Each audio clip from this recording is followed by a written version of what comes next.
नमस्कार. न्यूज डंकामध्ये मी महेश विचारे आपल्या सगळ्यांचं मनपूर्वक स्वागत करतो. मित्रांनो, सध्या संपूर्ण देशावर जे काही समस्यांचे ढग आपल्याला पाहायला मिळतात, हे सगळे इराण, इस्रायल, अमेरिका हे जे युद्ध सुरू आहे, त्या युद्धामुळे वेगवेगळ्या समस्या ज्या आहेत त्यांना आपण सामोरे जातोय. विशेषतः इंधनाच्या समस्यांनी आपण ग्रस्त आहोत आणि केवळ आपणच नव्हे तर जगभरातले अनेक देश जे आहेत ते या समस्यांना सामोरे जात आहेत किंवा जाणार आहेत भविष्यामध्ये. आणखी काही वेगळ्या समस्या निर्माण होऊ शकतात. आता हे युद्ध सुरू होऊन 1 महिना बरोबर पूर्ण झालेला आहे. त्या महिन्याभराच्या कालावधीमध्ये नेमकं काय घडलेलं आहे? नेमके जे काही उद्देश होते अमेरिकेचा असेल, इस्रायलचा असेल, हा उद्देश काय त्यांचा पूर्ण झालेला आहे का? किंवा ज्या उद्देशाने त्यांनी युद्ध सुरू केलं, तो खरोखरच कोणता एक उद्देश होता, की नेमकी काय कारणं आहेत?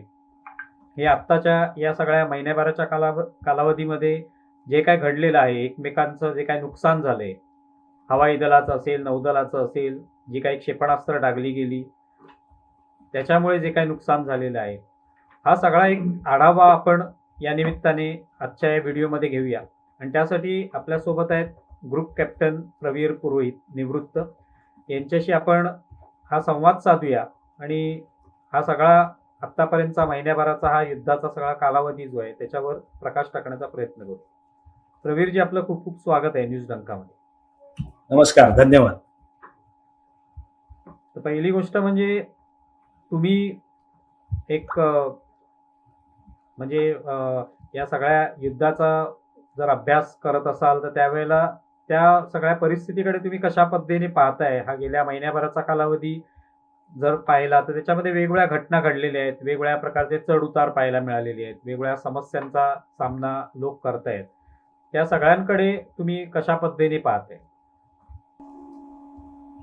एका शब्दात म्हणायचं तर हा खूप कठीण काळ आहे सगळ्या जगभरातच. कारण याचे जे परिणाम आहेत या युद्धाचे, ते नुसते त्या देशांमध्ये लिमिटेड नाही आहेत, परंतु सर्व जगात पसरलेले आहेत. आता मुख्य म्हणजे कारण तेल, गॅस म्हणजे इंधन जे आपल्या सर्वसाधारण जीवनात इंडस्ट्रीजमध्ये याला सगळ्याला लागतं, त्याच्यावर खूप हा परिणाम झालेला आहे आणि तो आपण बघतोच आहे.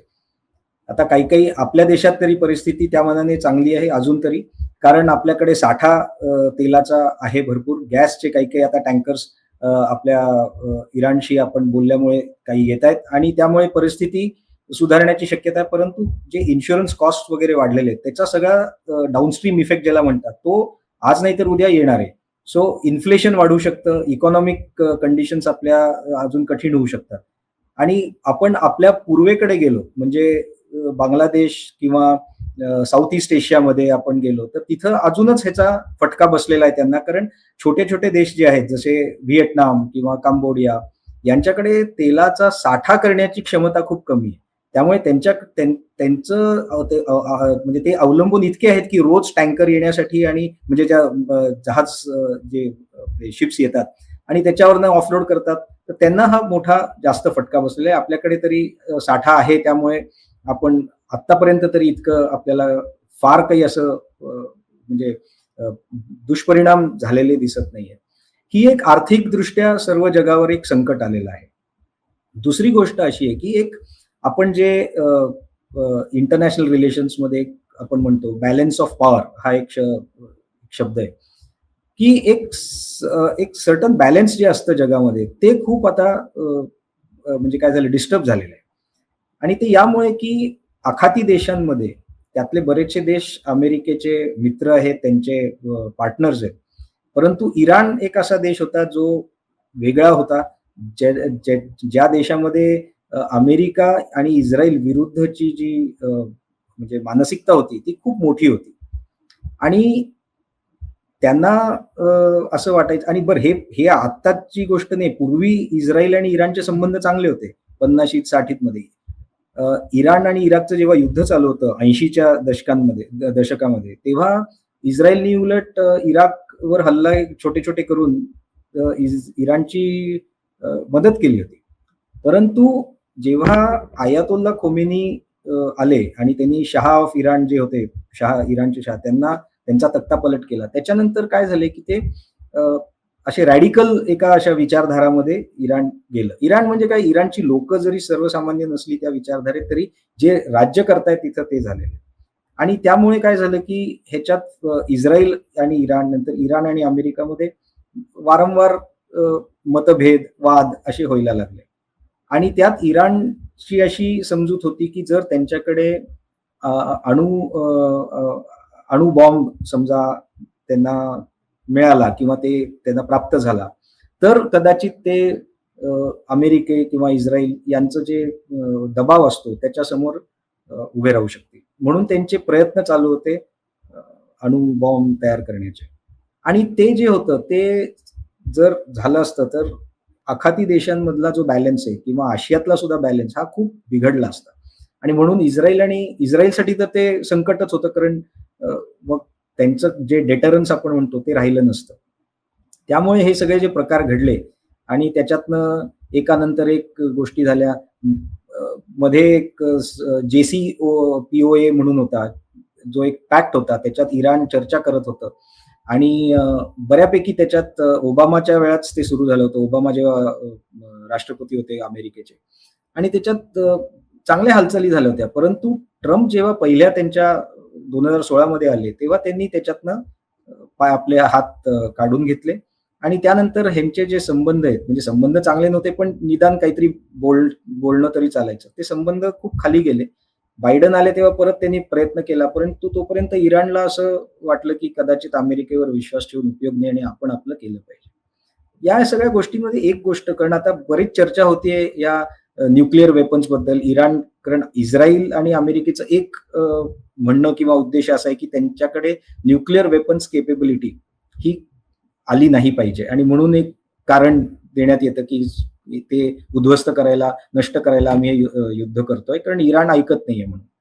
परंतु एक गोष्ट लक्षात ठेवली पाहिजे की जे खामेनी होते, अली खामेनी, ज्यांना नुकतेच ते युद्ध सुरू होताच ते गेले, तर अली खामेनी यांचं मत असं होतं की अणू म्हणजे न्यूक्लिअर वेपन्स जे आहेत हे हराम आहेत. आणि म्हणून त्यांनी एक फतवा जारी केला होता की इराणनी न्यूक्लिअर वेपन्स तयार केले नाही पाहिजे. हे त्यांचा हा दृष्टिकोन होता. आणि एक गोष्ट अशी म्हणतात की अमेरिकेने अली खामेनींना मारून इराणला न्यूक्लिअर वेपन्स तयार करू नये याचा सर्वात जो पाठिंबा होता, आणि सर्वात महत्वाचा व्यक्ती जे होते इराणमध्ये, त्यांनी म्हणजे मारून इराणला उलट न्यूक्लिअर वेपन्सकडे जाण्याचा मार्ग एका दृष्टीने उघडा केलाय, म्हणजे खुला केलाय. सो हा एक दृष्टिकोन आहे. पण आपल्याला हे सुद्धा माहिती आहे की अली खामेनी वगैरे हे सगळे जे आहेत त्यातले, ते खूप जरा कट्टर आहेत त्या बाबतीत. म्हणजे वाटाघाटी करायच्या ते त्यांच्या होकाराशिवाय काही होत नाही. कारण जे राष्ट्रपती आहेत इराणचे किंवा परराष्ट्र मंत्री आहेत, त्यांच्याकडे म्हणजे ते मंत्री जरी असले तरी सत्ता खरी ही या IRGC आणि हे जे सुप्रीम लीडर जे म्हणतात त्यांच्याकडे आहे. आणि त्यामुळे काय झालं की कुणाचंच कुणाशी पटत नव्हतं. सगळ्यांकडून, म्हणजे या 3 देशांमध्ये एकमेकांकडनं, म्हणजे इस्रायल अमेरिकेला इराणकडनं, इराणला त्यांच्याकडनं असा धोका वाटत होता. आणि त्यामुळे शेवटी काय झालं की कोणीच कोणाचं ऐकत नाही, कुणाला ऐकायची तयारी नाही. त्याच्यामुळे शेवटी हे युद्धात बदललं. हा एक दुर्दैवाची गोष्ट आहे की वाटाघाटी करून कदाचित मार्ग काहीतरी कुठला तरी निघाला असता, पण दुर्दैव असं आहे की ते युद्ध झाले आणि त्याचा परिणाम आपल्या सर्वांवर होतो आहे. आता तुम्ही बोलत असतानाच म्हणजे मुद्दा आला तो म्हणजे त्यांचा अणु कार्यक्रम, त्याविषयी जी चर्चा असते. वेगवेगळे उद्देश समोर येत असतात की अमेरिकेला कुठेतरी त्यांच्या जे काही त्यांची तेलाचे जे काही त्यांचं साम्राज्य आहे त्याच्यावर कुठेतरी त्यांना वर्चस्व मिळवायचे, किंवा हा अणु कार्यक्रम जो आहे तो नष्ट करायचा आहे, किंवा काही जणांचं असंही मत असतं की तिकडे जे काही रॅडिकलायझेशन झालेलं आहे ते नष्ट होईल या निमित्ताने. त्यानिमित्त म्हणजे लोकांना तो एक उद्देश वाटतो की मी स्वतः लोकांचा उद्देश असेल की हे झालं तर हे रॅडिकलायझेशन जे आहे ते संपुष्टात येईल, आणि कुठेतरी ज्या महिलांवर काही काळापूर्वी जे अत्याचार झाले होते की हिजाबच्या मुद्द्यावरून वगैरे, तर हा सगळा कुठेतरी त्याच्यात बदल होईल. असे प्रत्येकाचे वेगवेगळे उद्देश आहेत. इस्रायलचा वेगळा उद्देश आहे, त्यांच्या आजूबाजूला जे इराणचे प्रॉक्सी आहेत त्यांच्यामुळे जो काही त्रास होतोय, इराणकडून त्यांना जे काही फंडिंग होतं, या सगळ्याचा कुठेतरी एकदाचा सोक्षमोक्ष लावावा असा इस्रायलचा उद्देश आहे.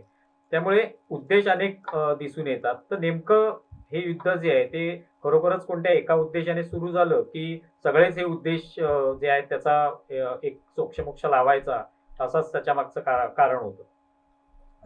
उद्देश जे आहेत ते प्रत्येक देशाचे काही काही वेगळे आहेत आणि काही काही ठिकाणी ते जुळतात.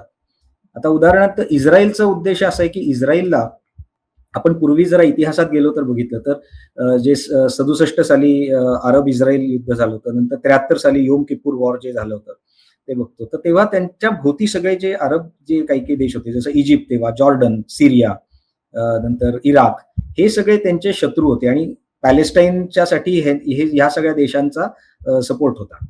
पण 73च्या युद्धानंतर काय झालं की अमेरिकेने मध्यस्थी करून इजिप्त, जॉर्डन आणि इस्रायलमध्ये एक काय म्हणतात त्यांचे संबंध सुधारण्याचा प्रयत्न केला आणि ते सुधारले सुद्धा. त्यामुळे आता इस्रायलला काय झाले की इजिप्त आणि जॉर्डनकडनं काही खतरा म्हणजे थ्रेट नाहीये. उरले कोण तर इराक.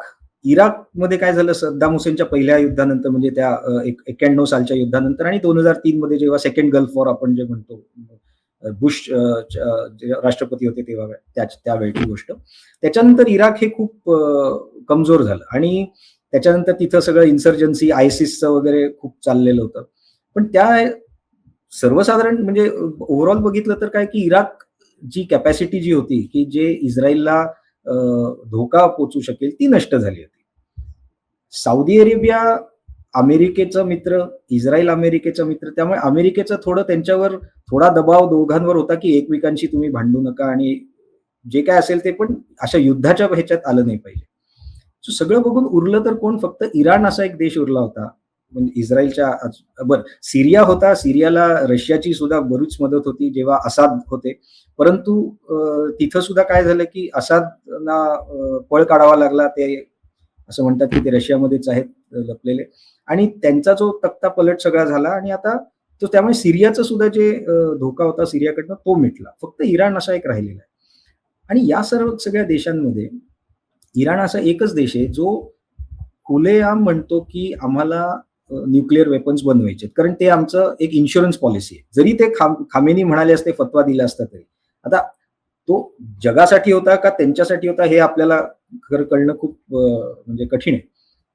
तर कुठली देश जो तुमचा विरोधी आहे, तुमच्या म्हणजे सगळ्याच दृष्टीने तुमच्या विचारांमध्ये तो तुमच्या विरुद्ध आहे, विचारधारा तुमची काही जुळत नाही आणि जो ज्यांनी खुलेआम सांगितलेले की इस्रायल किंवा ज्यूस ना आम्हाला हरवायचं आहे, त्या देशाकडनं इस्रायल म्हणजे मी आता इस्रायलच्या दृष्टिकोनातून सांगतोय की त्यांना तर वाटेलच हे हा आपला खूप मोठा धोका आहे आणि तो धोका कमी करणं, त्या धोका कमी करायला त्या देशाला तुम्ही मिटवू शकत नाही, कारण तो मोठा एक देश आहे, तो त्याच्यात सुद्धा आहे बल आहे. परंतु त्यांची जी शक्ती आहे ती अशी कमी करायची की जेणेकरून त्यांचा जो धोका आहे आपल्या म्हणजे इस्रायलच्या साठी तो कमी होईल किंवा अगदी निष्प्रभ होईल. सो हा एक इस्रायलचा उद्देश. अमेरिकेचा उद्देश असा आहे की अमेरिकेचं सध्या खरं सांगायचं तर काय त्यांची पॉलिसी आहे, किती दर तासाला काही काही बदलतात ते म्हणजे जाणून घेणं कठीण आहे. पण एक आपण अमेरिकन इतिहासात बघितलं तर अमेरिकन इतिहासात मध्ये म्हणजे वर्ल्ड वॉर II नंतर तर असं आहे की कुठल्याही क्षेत्रामध्ये आता हे आपण गल्फ म्हणतो किंवा वेस्ट एशिया, ते मिडल ईस्ट म्हणतात, आपण वेस्ट एशिया म्हणतो, तिथं एक बॅलन्स ऑफ पॉवर असा झाला पाहिजे की जेणे कोणी जास्त बळकट होत नाही आणि कोणी फार दुर्बळ होत नाही, की हे मेंटेन करायला त्यासाठी त्यांनी सगळं सौदी अरेबिया वगैरे ह्यांच्याशी काय त्यांची मदत केली आहे. UAE त्यांना ते एक सिक्युरिटी प्रोव्हाइड करतात. सो आता एकदा ट्रम्प म्हणतात की रेजिम चेंज करायचंय, म्हणजे तख्ता पलट करायचं. एकदा म्हणतात की आम्हाला त्यांचं जी न्यूक्लिअर केपेबिलिटी ती नष्ट करायची. त्यामुळे खूप कळणं जरा म्हणजे ह्याच्यातनं काय खरं हे कळणं तेच त्यांनाच माहिती. पण ह्यामुळे काय झाले आणि इराणला काय झाले की इराणनी तो एक बॅलन्स किंवा त्यांचं प्रभुत्व वर्चस्व त्या क्षेत्रात म्हणजे वेस्ट एशिया मिडल ईस्ट मध्ये दाखवायला त्यांनी काय केलं की त्यांच्यासाठी कोण आहे तर अमेरिका आणि त्यांचे मित्र सगळे आखाती देशांमधले हे त्यांचे इनडायरेक्टली शत्रूच होतात आणि त्यांच्या मते हे सगळे या सर्वांनी त्यांना घेरलेलं आहे. जे आपण जॉग्राफी बघितली, भूगोल बघितला तर सगळ्यांनी त्यांना घेरले. त्यामुळे त्यांना असं वाटतं की आमचा देश आहे किंवा आमचं जे प्रभुत्व आहे आमच्या देशामध्ये ते हे कमी करण्याचा प्रयत्न करतात. त्यामुळे हा जो मिसअंडरस्टँडिंग किंवा हे जे आपण जे इंग्लिशमध्ये लॅक ऑफ ट्रस्ट म्हणतो, त्यामुळे काय झालं की म्हणजे ही कारण आहेत. मग सगळेच म्हणतात की आम्ही आमचं शक्ती प्रदर्शन करू, आमच्याकडे असं आहे तसं आहे आणि त्यामुळे हे युद्धात बदललेलं आहे. परंतु एकच असं कारण असणं हे मला वाटत नाही की एकच कारण आहे या युद्धाचं. पण आपल्या दृष्टीने बघायचं झालं तर आपल्याला, कारण आपण जसं इराणला म्हणतो प्रॉक्सिमेट नेबर असं म्हणतो, म्हणजे एक डायरेक्ट नेबर नसलं तरी प्रॉक्सिमेट नेबरहुडमध्ये ते. तर आपल्याला चाललेल का की एखादा देश न्यूक्लिअर वेपन्स केपेबिलिटी मिळाली, आपल्या बाजूला आहेच ते एक देश, आपल्या उत्तरेकडे एक देश आहे आणि आता अजून थोडं पश्चिमेकडे एक झाला तर काय होऊ शकेल? तो हा एक आपल्या दृष्टीने हा एक महत्वाचा प्रश्न पडतो. त्यामुळे हे युद्धाची कारणं आता इस्रायलचं कारण वेगळं आहे, अमेरिकेचं वेगळं, काही ठिकाणी ते जुळतात, काही ठिकाणी ते जुळत नाही. त्याच्यामुळे आत्ताच एक 3-4 दिवसापूर्वी ट्रम्पनी इस्रायलला एक हल्ला त्यांच्या गॅस आणि ह्याच्यावर करायला मनाई केली इराणच्या. कारण थोडंसं कुठेतरी एस्केलेशन कंट्रोल दिसतंय, पण अजून कारण हल्ले चालू आहेत त्याच्यामुळे असं वाटतंय लोकांना की कदाचित नाही, पण कुठेतरी थोडंसं एस्केलेशन कंट्रोल आलेलं आहे असं तरी मला वाटतंय आता. आता तुम्ही जो उल्लेख केलात म्हणजे जे आजूबाजूचे जे अरब राष्ट्र आहेत ज्यांच्यावर हल्ले झाले आणि त्याच्यामुळे तिथे सुद्धा एक प्रकारची जो गोंधळ आहे किंवा तिकडच्या लोकांना सुद्धा त्रास होतोय, त्या सगळ्याचा भविष्यावर म्हणजे जसं इराणची युद्ध झाले त्याचे ते परिणाम दिसतातच आहे, पण तिकडे ह्या सगळ्या अरब राष्ट्रांवर जे हल्ले झालेले तिथून सुद्धा तेल जे आहे ते विविध ठिकाणी जे ते वितरित होत असतं, त्यांचा परिणाम जो आहे तो कसा काय होऊ शकतो, म्हणजे भारताला प्रामुख्याने तो त्रास कितपत असू शकेल? नाही, त्रास भारताला आहेच आहे, म्हणजे होतोच आहे. जसं आपण बघतोय कमर्शियल एलपीजी सप्लाईज थोडेसे म्हणजे आता त्यांनी वाढवलाय, पण सुरुवातीला ते म्हणाले कमर्शियल एलपीजी सप्लाईज होणार नाही, डोमेस्टिक एलपीजी होईल. मग आता पाईप नॅचरल गॅसकडे धोरण चाललंय की सरकार एनकरेज करते पाईप नॅचरल गॅस घ्या. काय झालंय की प्रोडक्शन फॅसिलिटीज ज्या आहेत या सगळ्या आखाती देशांमधल्या त्यांच्यावर परिणाम झालेला आहे. आता कतर तर म्हणाले की आम्हाला ते गॅस प्रोडक्शन परत ज्या स्तराला होतं आधी युद्धाच्या आधी त्या स्तराला आणायला भरपूर वेळ लागणार आहे. सो त्यामुळे काय होणार आहे की ही जी अवेलेबिलिटी आहे या सर्व गोष्टींची, म्हणजे गॅस असो किंवा तेल असो, ही कमी होणार आहे. आणि कमी झाली की आपण म्हणतो की डिमांड सप्लायचा जो खेळ असतो, सप्लाय कमी झाला आणि डिमांड वाढतच आहे, तर मग त्याचा काय होणार परिणाम तो होणार की त्याच्या किमती वाढणार. मग त्या किमती म्हणजे आपल्या देशावर बघितलं तर किती सरकार त्या झेलू शकते आणि किती ते आपल्यासारख्या सर्वसामान्य लोकांवर ते पास ऑन होईल, हा एक प्रश्न आहे. आणि जितक्या लवकर हे युद्ध संपेल आणि जितक्या लवकर ह्या production facilities back to normal ज्याला म्हणतात ते, तितकं तो परिणाम आपल्यावर कमी होईल. पण जितकं हे लांबेल तितका तो परिणाम होणारच आहे आणि त्याचे सेकंडरी इफेक्ट सुद्धा असतात. सगळे ह्या किमती वाढल्या की इन्फ्लेशन वाढणार आहे. आता आपल्याला आताच 2 महिन्यापूर्वी म्हणजे एक मागच्या महिन्यात जेव्हा बजेट झालं, बजेटमध्ये बजेटमध्ये की फिस्कल डेफिसिट किती ठेवणार होतं आपण 4.1%, ते फिस्कल डेफिसिट वाढू शकेल, कारण पैसे तर लागणारच आहेत. आणि या सर्व गोष्टीनंतर काय होतं की युद्धाचे जे धडे आहेत ते सगळेच देश घेत असतात की ह्या युद्धात असा वापर झाला तसा वापर, आपल्याला काय केलं पाहिजे. त्यामुळे एक इनसिक्युरिटी अशी निर्माण होती की देशांना वाटतं की अरे जर इराण असं करू शकलं किंवा अमेरिका असं करू शकलं, इस्रायल असं करू शकलं, तर आपला प्रतिस्पर्धी आपल्यावर असं करू शकेल, मग आपण काय केलं पाहिजे. सो एक तो खर्च वाढू शकतो. सो हे जे सगळे जे म्हणजे मेन जे मुख्य परिणाम आहेत ते इकॉनॉमिक आर्थिक क्षेत्रात होतील आणि झालेलेच आहेत थोडेफार आणि ते होतील. आणि आपलं जे प्रगती आहे म्हणजे डेव्हलपमेंट जे आपण म्हणतो त्याच्यासाठी मग फंडिंग कुठेतरी कमी होईल, काही इन्फ्रास्ट्रक्चर प्रोजेक्ट्सला कमी होऊ शकतं. कारण कुठेतरी सरकारकडे पैसे लिमिटेड आहेत, असं नाहीये की अनलिमिटेड पैसे म्हणजे जे आहेत ते लिमिटेड आहेत. मग कुठेतरी कॉम्प्रोमाइज करावा लागेल किंवा करावा लागतो. सो हे परिणाम मुख्यतः होतील. आणि एक दुसरा आणखीन एक म्हणजे परिणाम असा आहे की या युद्धामध्ये काय झालेलं आहे, हे आपण आपल्या देशात सुद्धा बघतो. बरेच जण टीका करतायत की भारताने खामेनींना मारलं, त्याचं टीका केली नाही, निंदा केली नाही त्यावेळेला. आता ते एक अनफॉर्च्युनेट वगैरे केलेलं आहे. नंतर ते त्यांचं कंडोलन्स बुक सही करायला वेळ लावला. पण अ, हे आपल्याला समजून घेणं फार महत्वाचं आहे की आपण अमेरिकेवर सुद्धा डिपेंडेंट आहोत. आपण इस्रायलवर सुद्धा आहोत. ते दोघंही आपले स्ट्रॅटेजिक पार्टनर्स आहेत. आपल्या इराणशी सुद्धा संबंध आपले ठीक-ठीकच आहेत. कारण असं काही आपलं त्यांच्याशी काही म्हणजे वैर नाहीये. परंतु जेव्हा तुमचे 3 मित्र आपापसात लढतात, तेव्हा एक बाजू घेणं हे खूप कठीण असतं. आणि तिघांकडनं आपल्याला काहीतरी जरुरी आहे. म्हणजे आपण त्यांच्यावर डिपेंडंट आहोत, अवलंबून आहोत. त्यामुळे आपण जो मार्ग आत्ता तरी म्हणजे सध्या जो गेले 1 महिना आपण जो मार्ग घेतलाय, तो या सगळ्या परिस्थितीमध्ये योग्य मार्ग आहे.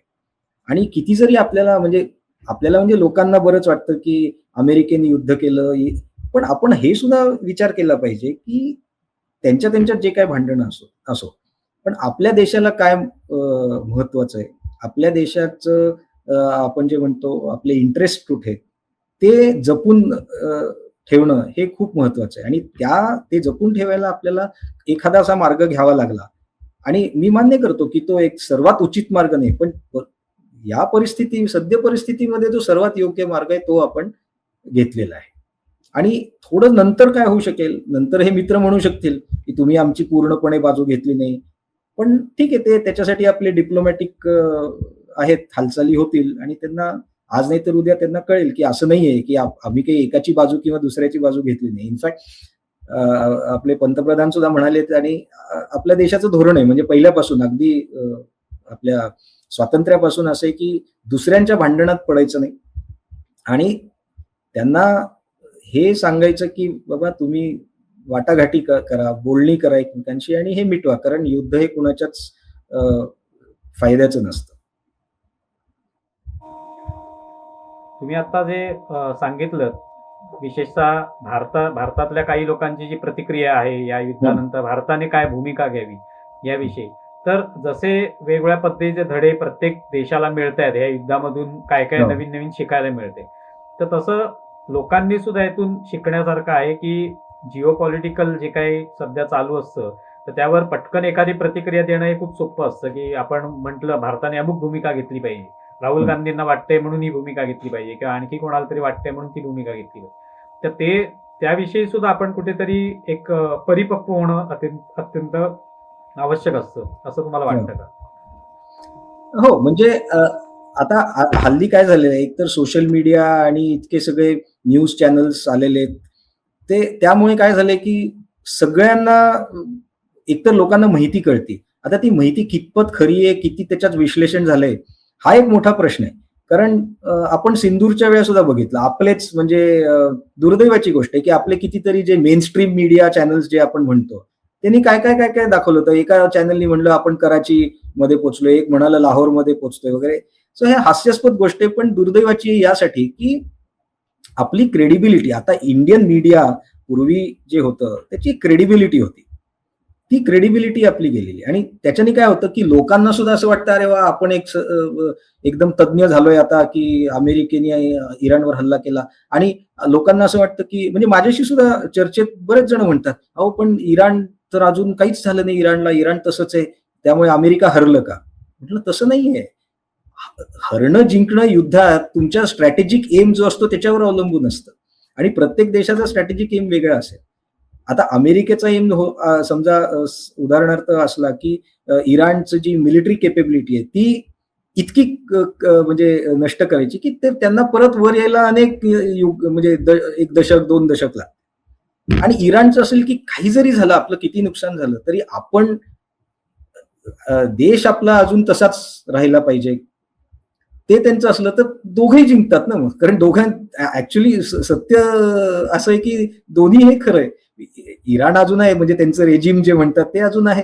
अमेरिकेने इतकं म्हणजे अमेरिका इस्रायलने इतकं त्यांचं मिलिटरी म्हणजे पूर्णपणे विफल करून टाकलंय की त्याच्यामुळे ते सुद्धा जिंकले. त्यामुळे लोकांनी काय केलं पाहिजे, आपल्याला कुठली गोष्टचं विश्लेषण करताना एक फार महत्वाचं आहे, आणि खास करून युद्धासाठी आपल्याला त्या त्या देशांचा आणि त्या आपापसात त्यांच्या संबंधांचा इतिहास जाणून घेणं फार महत्वाचं आहे. नंतर भूगोल एक ची जाणून घेणं महत्वाचं आहे, की आता होर्मुझ समजा जसं इराणनी, आता ते म्हणतात आम्ही ब्लॉक केलंच नव्हतं, आम्ही फक्त मित्र राष्ट्रांच्या जहाजांना जाऊन देतोय. परंतु होर्मुझची चा भूगोल जो आहे, तो जॉग्राफी जी अशी आहे की, आणि तिथं इराण बसलेलं आहे, त्याच्यामुळे नैसर्गिकरित्या त्यांना एक तिथं त्यांचा प्रभाव आहे आणि तो त्यांनी वापरला. का तर त्यांना त्यांच्यावर जे प्रेशर होतं, सगळे हवाई हल्ल्यांचं जे होत होतं ते दुसऱ्या देशांवर प्रेशर करायला, की तुम्ही अमेरिकेला सांगा हे केलं तर असं होऊ शकेल आणि त्याचा दुष्परिणाम दुसऱ्यांवर होऊ शकेल. एक दृष्टिकोन असा सुद्धा आहे की हे जे इंटरनॅशनल शिपिंग लेन्स वगैरे ते ब्लॉक करणं असं कुठल्या देशाचं म्हणजे हक्क नाहीये, आणि ज्याचा परिणाम अनेक बाकीच्या देशांवर होतोय, ज्यांचाशी या युद्धाशी तसा काही संबंध नाही. म्हणजे ते असं नाही म्हणाले की इराण चुके, इस्रायल चुके किंवा अमेरिका चुके. आता मलेशियाला काय त्याच्यात घेणं देणं, किंवा व्हिएतनामला काय, त्यांना त्यांचं तेल गॅस आलेल्याशी कारण आहे. पण सो हा एक म्हणजे हे ह्या ज्या गोष्टी आहेत त्याच्यानी असं म्हणणं की ह्याच्यात अमेरिकेची चुके किंवा इस्रायलची किंवा इराणची चुके, हे एकदम असं म्हणणं बरोबर नाही. आपल्याला पूर्ण आढावा घ्यावा लागतो की काय वस्तुस्थिती आहे, कशामुळे काय होतंय. आणि म्हणूनच आज तसं बघितलं तर म्हणजे आज आपल्याला कदाचित लोकांना ही जाणीव झाली पाहिजे की अमेरिका चूक, इराण चूक का इस्रायल चूक यापेक्षा आपल्या जगात महात्मा गांधी, नेल्सन मंडेला किंवा मार्टिन लुथर किंग सारखी जी महापुरुष होते, ज्यांनी हे सगळ्या ज्या गोष्टी आहेत, आपापसातले मतभेद कशा मार्गाने सॉल्व्ह करावे, त्याचं जे आपल्याला शिक्षण दिलं होतं किंवा ती जो मार्ग दाखवला होता, तो आज आपल्याला असं जगात कोणीच का नाहीये, हा प्रश्न ऍक्च्युली मी म्हणतो भारतीयांनी, म्हणजे आपल्या सगळ्या नागरिकांनी विचारला पाहिजे. कारण आपल्या पूर्ण म्हणजे आपली संस्कृती अशी आहे की ती अशी नाही की एकदम जाऊन कुणाचे भांडणात आपण आपलं बाजू घ्यायची. आपली संस्कृती अशी की संयम राखणं, काय त्याचं कारण आहे ते, आणि मग त्यांना आपल्या सांस्कृतिक दृष्ट्या आपण त्यांना शिकवावं की हे असं बरोबर नाही. हा प्रश्न पण कोणी म्हणजे दुर्दैवाने विचारत नाही. सगळे म्हणतात अरे एक ड्रोन समजा इराणचं कुठेतरी आखाती देशांवर गेलं की लोक लगेच म्हणतात हे बघा ते कसे त्यांना अमेरिकेला धडा शिकवतायत. ती वस्तुस्थिती ती नाहीये तशी. आता तुम्ही अनेक वर्ष ह्या सगळ्याचा अभ्यास करताय, तुम्ही स्वतः हवाई दलामध्ये अनेक वर्ष सेवा दिलेली आहे. तर आता हे जे सगळं युद्ध झालं त्याच्यामध्ये प्रत्येक देशाचं काही ना काही नुकसान झालंय. प्रामुख्याने इराणचंही मोठं नुकसान झालंय. इराणनेही आपल्याकडे असलेली सगळी मिसाईल्स किंवा त्यांच्याकडे जी काही यंत्रणा होती तिचा पूर्ण वापर केला आणि त्यांना ज्या पद्धतीने पाहिजे त्या पद्धतीने इस्रायलला म्हणा किंवा आसपासच्या अरब देशांना एक प्रकारे टार्गेट केलं. तर तुम्ही या सगळ्याकडे कसं पाहताय, म्हणजे काय नेमकं झालेलं आहे, किती प्रमाणात नुकसान झालेलं आहे, या सगळ्या तुम्ही जे काही थोडी टिप्पण करून ठेवली असेल त्यावर तुम्हाला काय वाटतं? आता मी आधी अमेरिकेची गोष्ट करतो. अमेरिकेचे जे विमानं, म्हणजे विमानामध्ये मी म्हणतो की अनमॅन्ड सुद्धा ॲज वेल ॲज मॅन्ड एअरक्राफ्ट, म्हणजे ते साधारण 20 ते 24 हे डॅमेज किंवा नष्ट झालेले. परंतु यात जे त्यांचे MQ-9 रिपर जे ड्रोन आहे, जे बऱ्याच उंचीवर, म्हणजे त्याला हाय ऑल्टिट्यूड लॉंग एन्ड्युरन्स असं कॅटेगरीमध्ये येतं, त्यांचे साधारण 9 असं म्हणतात की जे इराणच्या हवाई क्षेत्रावर इराणनी त्यांना पाडलेलं आहे.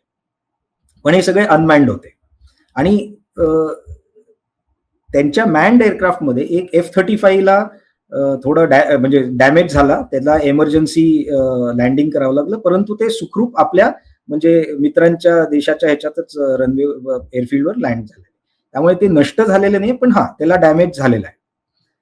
या व्यतिरिक्त आपल्याला माहिती आहे की सुरुवातीला F-15 हे 3 F-15 अमेरिकेचे पाडले गेले होते ते फ्रेंडली फायरमध्येच झाले होते त्यांच्याच म्हणजे आखाती देशांमध्ये. सो मुख्य म्हणजे या सगळ्या 20 म्हणजे काय 2 डझन जे एअरक्राफ्ट आहेत इन्क्लुडिंग आपले MQ-9 अनमॅन्ड, यामध्ये फक्त एकच असं विमान आहे की जे हवेत असताना त्याला इराणच्या ग्राउंड बेस्ड मिसाईल्सनी फायर मध्ये ते डॅमेज झाले. बाकी कुठलंही मॅन्ड एअरक्राफ्ट नष्ट झालेलं नाही किंवा इराणला करता आलेलं नाही. ही एक महत्वाची गोष्ट आहे, कारण खूप लोक म्हणतात आता ड्रोन्स आलेत सगळं, आणि जे अमेरिकेचे जे नुकसान झालेले इराणच्या हवाई हद्दीत ते सगळे ड्रोन्स होते MQ-9. इस्रायलकडे बघितलं, बाकीचे काही अमेरिकन जे विमानांना डॅमेज झालं किंवा नष्ट झाले ते ऑन ग्राउंड म्हणजे रनवेवर असताना हे आपल्या सौदीमध्ये किंवा बहारीन यांचे जे बेसिस आहेत तिथं झाले, आणि त्यांना प्रोटेक्शन नव्हतं, कारण वरनं असं काही जसे fighter aircraft hardened aircraft shelters मध्ये असतात तसं काही नव्हतं, ते ओपन होते, त्यांना ते झालंय. इस्रायलचे बघितले तर इस्रायलचे सुद्धा ड्रोन्स म्हणजे हेरॉन जे आपल्याकडे सुद्धा आहे, भारतीय वायुसेनेकडे सुद्धा आहे, आणि असे अजून एक 2-3 त्यांच्या प्रकारचे ड्रोन्स आहेत, ते सुद्धा इराणच्या हवाई हद्दीत असताना टेहळणी करताना किंवा अटॅक रोल्स मध्ये असताना ते एक 7-8 तरी आहेत म्हणजे कन्फर्म की जे पाडलेले गेलेत इराणने. परंतु इस्रायलचं सुद्धा एकही विमान म्हणजे जे फायटर एअरक्राफ्ट आहे ते इराणला पाडता आलेलं नाही.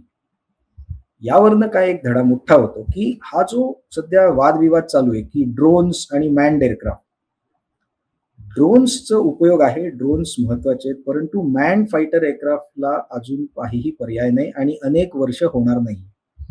अमेरिकेची आणि इस्रायलची जी सगळे F-35, F-15, F-16 हे जे सगळे फायटर एअरक्राफ्ट आहेत ऍडव्हान्स, यांनी जो पूर्ण इराणच्या एअर डिफेन्सचा धुवा उडवलेला आहे, त्यांना उद्ध्वस्त केलेलं आहे. त्यामुळेच आज त्यांची विमानं इराणच्या हवाई क्षेत्रात त्यांनी काय म्हणतात वर्चस्व मिळवलेलं आहे. आपण एअर म्हणजे एअरफोर्सच्या भाषेत आपण एअर सुपिरियॉरिटी जे म्हणतो ती त्यांनी प्राप्त केलेली आहे, आणि ती ड्रोन्सनी होऊ शकत नाही. ती त्याला मॅन्ड एअरक्राफ्ट तुम्हाला जसं F-35 5th generation fighter aircraft असे लागतात. दुसरी गोष्ट की आता इराणचं आपण बघू, इराणचं नुकसान हे खूप झालेलं आहे. इराणची नेव्ही आता नसल्यासारखीच आहे, म्हणजे ऑन पेपरच आहे. आपण बघितलंय 17 साधारण त्यांची जहाजं नेव्ही, इराणियन नेव्हीची, त्यात एक पाणबुडी सुद्धा शामिल आहे, एक सबमरीन, हे पूर्णपणे नष्ट केलेले आहेत या हवाई हल्ल्यांमध्ये. दुसरी गोष्ट त्यांचे जे एअर डिफेन्स प्रणाली आहे ती आता ऑलमोस्ट निष्प्रभ झालेली आहे. त्याच्यात काही आता असं राहिलेलं नाही, कारण त्याच्यावर त्यांनी टार्गेट केलेले रडार्स असो, सेन्सर्स असो, या सर्व. तिसरी गोष्ट म्हणजे इराणची जी बॅलिस्टिक मिसाईल्स, क्रूज मिसाईल, आपण मिसाईल्स एक कॅटेगरीमध्ये धरू, आणि ड्रोन्स हे आपण ऐकतोय की खूप त्यांनी हल्ले केलेत आणि अजून चालू आहेत. आता विशेष गोष्ट म्हणजे जे आता मी वाचन करतोय आणि मी जे रोज फॉलो करतोय त्याच्याप्रमाणे आतापर्यंत इराणनी गेल्या 1 महिन्यात 5,500च्या वर प्रोजेक्टाईल्स म्हणजे हे मिसाईल्स असो किंवा ड्रोन्स असो यांनी हल्ला केलेला आहे आखाती देशांवर आणि जिथं अमेरिकेचे तळ आहेत या देशांमध्ये तिथं. प्रोजेक्टाईल्स मध्ये मिसाईल्स म्हणजे बॅलिस्टिक मिसाईल्स, क्रूज मिसाईल्स आणि ड्रोन्स हे त्याच्यात शामिल आहेत. 5,500च्या वर त्यांनी फायर केलेले आहेत, जे इस्रायलवर किंवा आखाती देशांमध्ये जिथं अमेरिकेची तळ आहेत. तर यापैकी 92 ते 95% हे यशस्वीरित्या इंटरसेप्ट करून त्यांना नष्ट करण्यात आलेलं आहे. तर ह्याचं जे सक्सेस रेट जे आहे ते खूप खूप कमी आहे. आणि इनफॅक्ट मी एक नोट केलंय, कारण ते लक्षात ठेवायला जरा अवघड आहे. मी तुम्हाला सांगतो, पहिल्या 4 दिवसात युद्धाच्या इराणनी 500च्या वर बॅलिस्टिक मिसाईल्स आणि 2,000च्या वर ड्रोन्स म्हणजे फायर केले होते. आणि नुसतं आपलं युनायटेड अरब एमिरेट्स म्हणजे UAE वरच 378 बॅलिस्टिक मिसाईल्स आणि 15 क्रूज मिसाईल्स आणि 835 ड्रोन्स त्यांनी फायर केले, ज्यातले 92% ते यशस्वीरित्या इंटरसेप्ट त्यांना करता आलंय. कुणाला UAEला, म्हणजे तिथं जे अमेरिकन एअर डिफेन्स सिस्टम्स त्यांच्या बरोबर आहेत ते.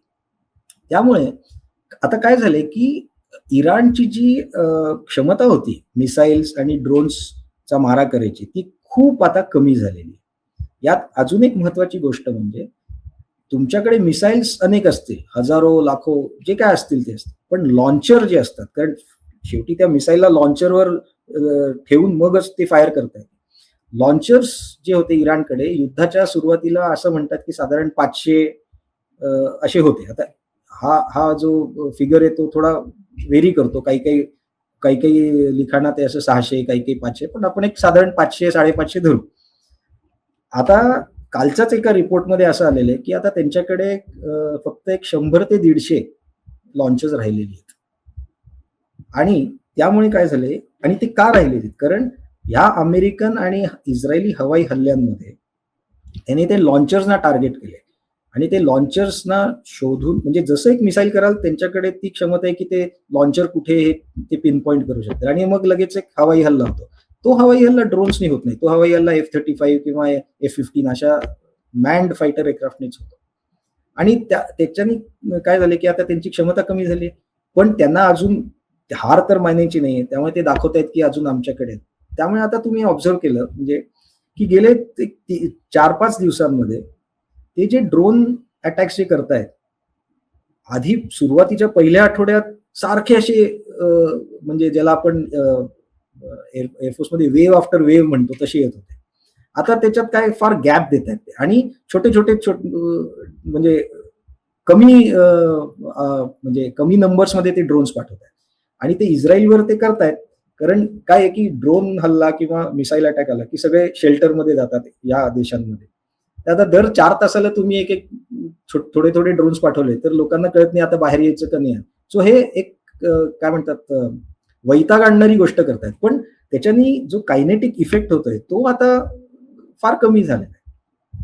दुसरी गोष्ट अशी की जे आपण मध्ये बघितलं ते व्हिडिओ सुद्धा होते काही ऑइल रिफायनरी किंवा ह्याच्यावर त्यांचे हल्ले झाले होते, ड्रोन अटॅक झाले होते. आता काय होतं की बऱ्याच वेळा असं झालेलं आहे ह्याच्या या युद्धामध्ये की जे ड्रोन्स किंवा मिसाईल्स इंटरसेप्ट झालेले त्याचं जे आता डेब्री असती ती जी खाली पडती त्याला आग लागलेलीच असते. ती कुठेतरी पडून आग लागलेल्या आहेत. पण लोक म्हणजे दाखवताना व्हिज्युअल्स दाखवताना ते असं वाटतं की अरे एक ड्रोनचा अटॅक झालेला आहे. पण तो ऍक्च्युली ते डेब्री आहे. आणि यामुळे काय झालं की इराणचं एअरफोर्स राहिलेलं नाही, नेव्ही राहिलेलं नाही. त्यांची मिसाईल आणि ड्रोनची क्षमता लॉन्च करण्याची खूप कमी झालेली आहे. आता 70% तरी असं म्हणतात की ते आता त्यांची संपलेली आहे ती क्षमता मिसाईल्स आणि ड्रोनची. चौथी गोष्ट म्हणजे शाहिद ड्रोन जे आहे, शाहिद 136 ड्रोन जे आहे, ते त्याची मॅन्युफॅक्चरिंग जी फॅक्टरी होती, त्याच्यावर सुद्धा हल्ला झालेला आहे. आणि हे सगळा जो त्यांचा जो इकोसिस्टम होता, की जिथं ड्रोन मॅन्युफॅक्चर करतायत, त्याच्या जे इंजिन आहे, इंजिन मॅन्युफॅक्चरिंग जिथं चालायचं या ड्रोनचं, त्या ह्याच्यावर हल्ला करून ती सगळी नष्ट केलेली. त्यामुळे आता त्यांच्याकडे रिजनरेशन ऑफ एफर्ट ज्याला म्हणतात, तो आता खूप कमी राहिलेला आहे. ते पूर्णपणे क्षमता गेलेली नाही, पण खूप कमी झाली आहे. त्याच्यामुळे आता काय आहे, की त्यांचं जी कॅपॅसिटी आहे, की आता समजा सस्टेन्ड अमेरिका आणि इस्रायलचं कंटिन्यूअस अजून राहील. आता अमेरिकेने तर थोडा सीजफायर सारखं केलेलं आहे. पण ते जर परत सुरू झालं, तर खूप त्यांचं म्हणजे अजून नुकसान होणार आहे. त्यांच्याकडे आता फार कॅपॅसिटीच राहिली नाही. त्यामुळे हे जे असे नुकसान झालेले आहेत, ते तिन्ही देशांचे, तर यात म्हणजे अगदी क्लिअर आहे, की इराणचं खूप नुकसान झालेलं आहे आणि या नुकसानामागे एक महत्वाचं कारण असं आहे, की एक तर त्यांच्याकडे इंटेलिजन्स चांगला होता. इस्रायल आणि अमेरिकेकडे. टार्गेट्स कुठे आहेत त्याचा. आता काय झालंय, की मी एक गोष्ट म्हणजे अजून सांगू इच्छितो, की त्यांच्याकडे ते अंडरग्राउंड स्टोरेज आहेत मिसाईलसाठी, लॉन्चरसाठी. त्या अंडरग्राउंड स्टोरेजमध्ये काय होतं, की तुम्हाला एक बोगदा असतो जिथून खाली जायला लागतंच. तो एक उघडा पोर्शन असतो, की तर त्याच्यावर ह्यांनी जे हेवी बॉम्ब्स असतात, त्यानी अमेरिका आणि इस्रायलनी अटॅक केल्यामुळे तो सगळं तिथं म्हणजे त्यांना आत जाता येत नाही, बाहेर जाता येत नाही अशी गोष्ट झाली. त्यामुळे त्या मिसाईल्स बाहेरच येऊ शकत नाही आणि रिपेअर करायला त्यांना खूप वेळ लागेल. या गोष्टी झालेल्या आहेत युद्धामध्ये. तुम्ही म्हणजे हा सगळा जो आढावा घेतलात या एकंदरीत झालेलं नुकसान किंवा भारताची भूमिका आणि सुरुवातीला हे सगळे युद्धामागचं काय उद्देश आहे, कोणाचे नेमके काय उद्देश आहे, ते यातून निश्चितपणे लोकांचं प्रबोधन होईल किंवा लोकांना यातून खरी माहिती जी आहे ती कळेल. आणि जो एक मुद्दा तुम्ही उपस्थित केला होता की या युद्धातून लोकांनी धडा घेण्याची आवश्यकता, की आपल्याला नेमकं किती प्रमाणात माहिती आहे, जी माहिती आहे ती खरी आहे की नाही हे सगळं जाणून घेऊनच आपण बोललं पाहिजे. त्यामुळे आता 1 महिना तर झालेला आहे युद्धाला, आणखी किती काळ चालते किंवा काय नेमके परिणाम होत आहेत ते येत्या काळात पाहायला मिळतील. आपण या सगळ्या अशा मुद्द्यांवर बोलत राहूया वेगवेगळ्या जरूर. व्हिडिओच्या माध्यमातून. तुम्ही इथे आलात आणि आमच्याशी हा संवाद साधला त्याबद्दल खूप खूप आभारी आहे. येस, धन्यवाद. फक्त मला एक हा बोला बोला. हा नाही, मला फक्त एक म्हणायचं होतं की माझी अशी इच्छा आहे की आपण हे युद्ध लवकरात लवकर संपवावं आणि आपण आपल्या सर्व नॉर्मल लाईफ कडे परत वळावं लवकरात लवकर, ही माझी प्रार्थना आहे आणि इच्छा आहे. खरोखर म्हणजे आपण या युद्धावर बोलावं लागू नये, पण निदान आता बरोबर. जे काय हा, येत्या काळामध्ये जे काही परिणाम होणार आहेत ते तर हो, हो. त्याच्यावर आपल्याला ते बोलत राहावंच लागेल. काय Yes, नेमकं बरोबर. होणार आहे ते बघूया आपण. हा. खूप खूप धन्यवाद. थँक्यू. धन्यवाद. नमस्कार.